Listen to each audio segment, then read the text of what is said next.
जय श्री राम।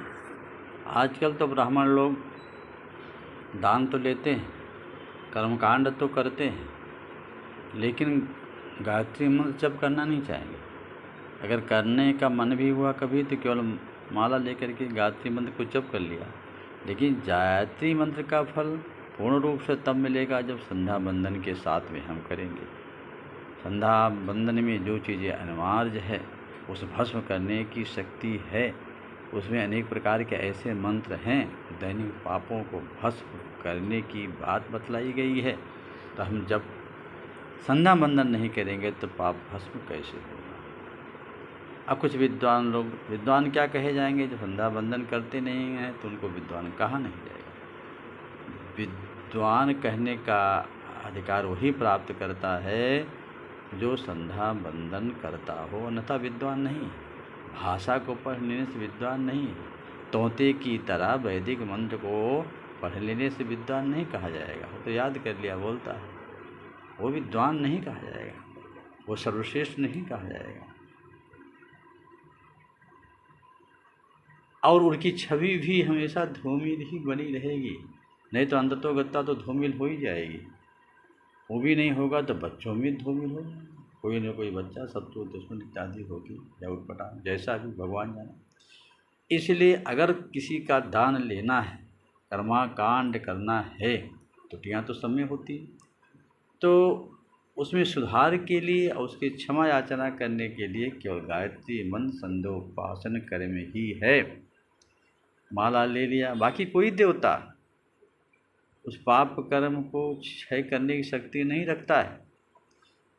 देवता की आराधना करोगे, दूसरे देवताओं का मंत्र जप करोगे तो आपके ऊपर आने वाला जो कष्ट है वो ऐसा धक्का लगाएगा कि 2-4-10 वर्ष बाद में मिले, इस जन्म में नहीं तो उस जन्म में मिले, लेकिन मिलेगा जरूर।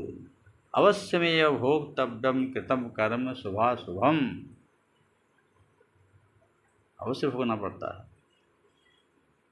ना भुंक्ते क्षीयते कर्म जन्म कोटि शतैरपि, सैकड़ों जन्म बीत जाए लेकिन पाप कर्म क्षय नहीं होता है, वो पुटकी बन के घूमता रहता है। देवता का पूजा आपने क्या धक्का लगा दिया, चला गया 2-4 वर्ष 2-4 जन्म के लिए, नहीं, लेकिन भोगना जरूर पड़ेगा।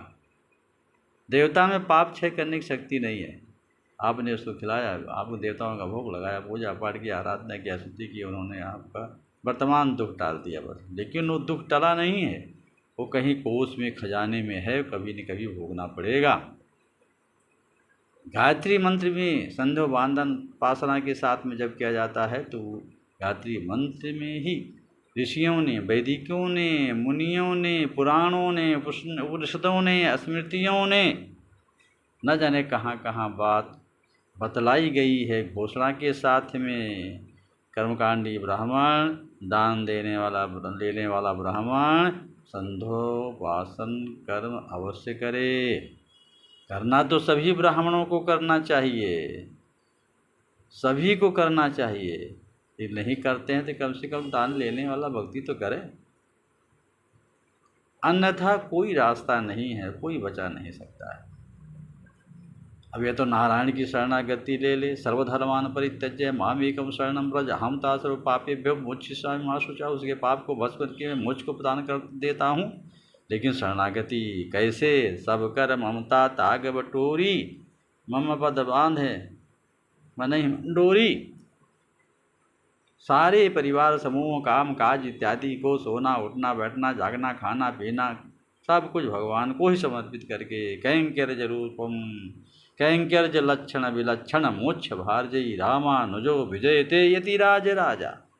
ये तो कहें भगवान के कैंकर्य में डूबे रहना, व्यस्त रहना, विलीन रहना, ये मोक्ष का साधन है, अन्यथा कोई मार्ग नहीं है। जय श्री राम।